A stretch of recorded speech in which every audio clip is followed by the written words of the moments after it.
Araceli Siberi vive en nuestra ciudad, Sí. La conocen muy bien, es una docente rural, miembro de la Asociación de Maestros Rurales Argentinos y de la campaña por el agua limpia en las escuelas. Estuvo hace un tiempito en Manaos, precisamente, hablando sobre los derechos humanos en la emergencia climática. Y le interesa mucho el tema del agua y el tema de todo lo que tiene que ver, repito, con los derechos humanos que tenemos todos de vivir en un clima y en un ambiente, un medio ambiente cuidado. ¿Cómo te va, Araceli? Buen día, ¿cómo va? Buen día, Julio, buen día a la gente ahí de la radio y a la audiencia también. El otro día te hicieron una nota precisamente como una de las luchadoras por este tipo de defensa de los derechos que tenemos todos para vivir en un medio ambiente como la gente. Sin embargo, en conversaciones previas con vos, me decías, es muy difícil hacer y trabajar en ese tema en un momento donde desde los gobiernos, me dirás cuáles y si son todos o es alguno o cómo es la cosa, no se Bien. acepta absolutamente nada de lo que tenga que ver con el cambio climático y con los cuidados que hay que tener. Contame un poco, a ver cómo es esto. Bien, en realidad los gobiernos anteriores... Perdón. Sí. Quiero aclararlo, lo quiero aclarar. Esta nota la tenía pensada yo, Sí, con Araceli, para el día previo a las elecciones. Porque como es un día de veda para nosotros, yo dije, bueno, si vamos a hablar de medio ambiente, es un buen tema para ese día que desde la política no vamos a tener ningún tipo de cuestionamiento. Y como me dice, no, pero mirá que tenemos problemas para poder trabajar y para poder encarar temas porque la política tiene mucho que ver y voy a hablar de política. Y entonces temí romper la veda del día previo. Por eso decidimos hacerla hoy la nota. Ahora sí, Araceli. claro, sí, es válido para aclarar. Cuando hablamos de ambiente, hablamos de lo socioambiental y hablamos de la vida. Y hablamos de la vida de las comunidades y del territorio en cualquier lugar que vivamos, en este caso en nuestro país, en nuestra provincia, en nuestro distrito. Y está atravesado permanentemente por las decisiones políticas de los gobiernos que tienen en sus manos la posibilidad de legislar y de aplicar, ¿no es cierto?, leyes ya vigentes, o de no hacerlo, o hacerlo de una manera que no se cumplan aquella legislación que hay ya en vigencia, ¿no? Uh-huh. Entonces, cualquiera de las acciones que hagamos como organizaciones de la comunidad, como organizaciones de base, van a estar atravesadas por las políticas de turno, ¿no es cierto? Y en este momento estamos viviendo una situación bastante complicada a nivel nacional, dado que si nosotros hablamos de crisis climática, bueno, el presidente de la Nación ha dicho que eso no existe y que una empresa puede tranquilamente contaminar un río, que eso no es problema, que se tiene que desarrollar el emprendimiento productivo sin que tengan en cuenta el ambiente. Y volvemos a decir que el ambiente tiene que ver con la vida de las personas, pero también de todos los seres que la habitan, ¿no? Uh-huh. Sobre este tema, ¿expusiste en Manaos? Claro, nosotros en Manaos, desde la campaña que es la otra, plurinacional en defensa del agua para la vida, venimos trabajando una serie de organizaciones, en mi caso por maestros y maestras rurales, pero hay organizaciones de derechos humanos, de ambiente específicamente, luchadores ambientales de distintos lugares del país, gente común y corriente que le interesa la vida y le interesa defender el agua. Entonces comenzamos como era pandemia en el año 2021, con conversatorios. Todos más o menos hicimos unos 35 conversatorios que tienen que ver con el agua y en los distintos territorios y los distintos modos de producir y la forma que el agua se usa, se mal usa, se saquea, y los conceptos de desarrollo, mal desarrollo, progreso, crecimiento, ¿no? Poner en debate esas palabras.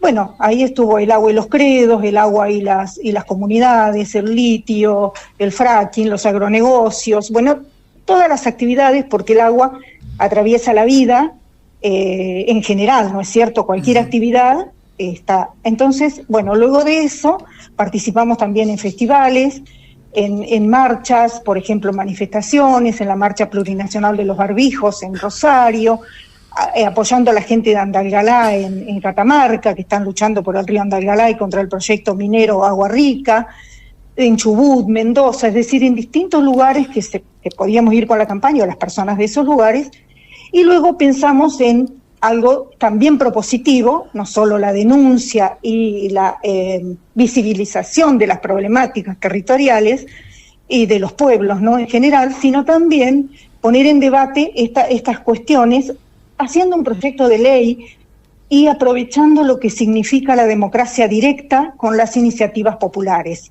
que está previsto por la Constitución Nacional. Sí. ¿Cuál es el freno que tienen ustedes por parte del gobierno que, bueno, más allá de no aceptar el cambio climático o no darle importancia, tienen algún impedimento? ¿Lo frenan de alguna manera? ¿Cuál es el impedimento que tienen? ¿Y en otro momento lo tuvieron también?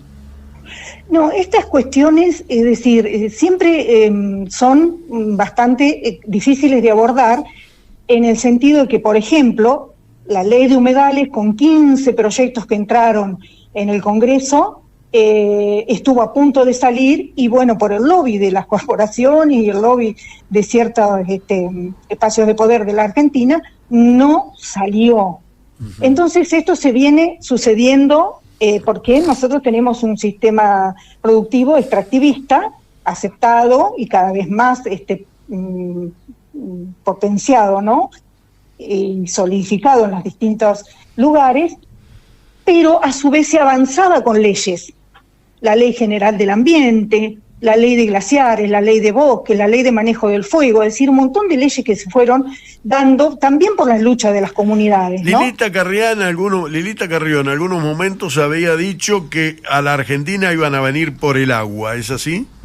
Claro que sí, sí, porque en este momento tenemos, por ejemplo, a la empresa Mekorot, que es una empresa israelí del Estado de Israel, que nosotros también pudimos denunciarlo en la cumbre, en la convención esta que se hizo de los derechos, en la Interamericana de Derechos Humanos, pudimos hablar de eso también en esos 10 minutos que tuvimos de exposición, porque el informe consta de 27 páginas y es muy extenso, a lo que la opinión consultiva nos preguntaba. Pudimos decir que en la Argentina está esta empresa, ya en varias provincias han hecho convenio, que también debemos decir que Scioli, cuando era gobernador, quiso hacerlo en la provincia de Buenos Aires y no pudo, pero finalmente se logró, y bueno, tiene la posibilidad de hacer convenios con las provincias para la gestión del agua. ¿Y qué tiene que ver esa empresa israelí que está en el país? Claro, esa empresa está denunciada en la ONU por el apartheid del agua, por limitarle el agua y manejar el agua al pueblo palestino. Eso se puede buscar en cualquier lugar. Nosotros buscamos Mekorot y ver cuál es la denuncia que tiene a nivel mundial de lo que hace. Nosotros tenemos acá en la Argentina. Ajá. Que algunos dicen, no lo sabemos, que no lo sabemos recientemente porque no se ha dado, pero que bueno, que está pronto de privatizarse al menos una parte importante de AISA, bueno, que sería una de los interesados también en participar. Todo esto, todas estas leyes que nosotros teníamos y que tenemos, están en peligro, primero por el decreto 7023 que está en vigencia, que los diputados no lo tratan, sí, y que bueno, eso fue aprobado, ni bien asumió el gobierno de Milei, donde tenía las facultades extraordinarias y un montón de otras atribuciones que han dicho que es va en contra de la Constitución, lo han dicho constitucionalistas de los diversos pensamientos en la Argentina. Y luego la ley bases y otros decretos que han también derogado, por ejemplo, la ley de no desalojo de las comunidades originarias, la 2660, que siempre tenía una prórroga. Bueno, con un decreto la dejó sin efecto. A ver, lo que estamos viendo, por lo que me estás diciendo, en la Argentina estamos perdiendo posibilidades de frenar todo esto que tiene que ver con la destrucción del medio ambiente y sobre todo con la mala utilización del agua, que es tan necesario para nosotros. Eso influye indudablemente en todo lo que tiene que ver el territorio argentino. Ahora, redondeame para cerrar, porque estoy medio apretado de tiempo. ¿Cómo estamos con la situación agua potable en Bransen? ¿Cómo es la situación acá? Bueno, yo antes de remitirme a Bransen, quería decir que nosotros tenemos este proyecto de ley que, a pesar de que tenemos todas estas contras y demás en cuanto a la no vigencia o a la vigencia del RIGI y al saqueo del agua, como de los otros bienes naturales que no le llamamos recursos, sino bienes comunes naturales, vamos a juntar las firmas necesarias, que es el 1,5% del padrón electoral nacional, y así como está el proyecto de ley, entrará a la Cámara de Diputados y ahí se tiene que tratar tal cual como está. Es una ley bastante amplia, es integral, es de defensa de este bien común como bien público, finito, escaso y esencial para todas las formas de vida, como derecho humano de todas las especies, pero también como el agua como sujeto de derecho.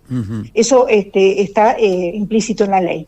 Luego hay muchos otros artículos que hablan de la no privatización del agua, de la gestión, de la no persecución de los defensores del agua, defensores ambientales, que de eso se trató en Manaos también. Bueno, con respecto a nuestro lugar, por supuesto que cualquier actividad productiva o de lo que se desarrolle impacta, porque el agua no es algo que está quieto como una montaña en un lugar, por ejemplo, sino que el agua se mueve, el agua corre, el agua cambia de estado, pero siempre es la misma agua. Entonces, ese ciclo que cumple, ese ciclo hidrológico, es fundamental para la subsistencia de los distintos ecosistemas. Según tu opinión y tu conocimiento, ¿se respetan las ordenanzas en cuanto a al resguardo del agua potable, los humedales y todo lo que tenga que ver con el tema? En realidad no hay mucha legislación con respecto a eso, porque ya te digo, la ley de humedales, que era una ley nacional integral y que no se cumple, no se aprobó y perdió estado parlamentario. Luego existe en nuestra provincia la Autoridad del Agua, que tiene injerencia en todas las cuestiones que hagan cualquier emprendimiento, pero a su vez, si hay una consulta o hay un emprendimiento, las consultas no son vinculantes. Nosotros pedimos eso, que la gente se informe, porque hay un acuerdo de Escazú que así lo prevé, que es ley en la Argentina, se informe y tenga el derecho a opinar y a decir. Araceli, pues, sí. Tengo que ponerle un punto, un puntito porque ya pasé las 12 del mediodía y me quedan muchos invitados todavía. Seguimos atentos a lo que hagas. Nos vamos a poner en contacto. Me interesa mucho la defensa de lo que estás haciendo, me interesa mucho la defensa de todo lo que tenga que ver con nuestra calidad de vida. Es fundamental y me parece que está a la deriva. No me cabe ninguna duda después de contar todo lo que estás contando, ¿no? Sí, tal cual. La Constitución Nacional lo dice, el derecho a un ambiente sano, la Constitución Provincial, y esto no es ponerse en un extremo y limitar todas las cuestiones, pero sí un debate al modelo productivo, sí una interpelación, sí pensar en otros modos de producir, sí pensar que el agua es para los pueblos y no para las corporaciones. Eso tiene que ser un principio. El agua vale más que el oro, el agua vale más que todo. el agua es esencial para la vida de todas las, lo que llamamos, o lo que dicen los pueblos originarios, que es el buen vivir. O sea, Araceli, poner en debate. Te agradezco mucho, muy amable por atendernos, un abrazo grande. Al contrario, a ustedes, muchísimas gracias, Julio. Gracias por tu trabajo también. Bueno, muy bien, Araceli Sibori ahí. Buen día. Estuvo Araceli Sibori, una docente rural que desde hace mucho tiempo viene trabajando por el agua limpia en las escuelas y un montón de cosas que tienen que ver con la calidad de vida.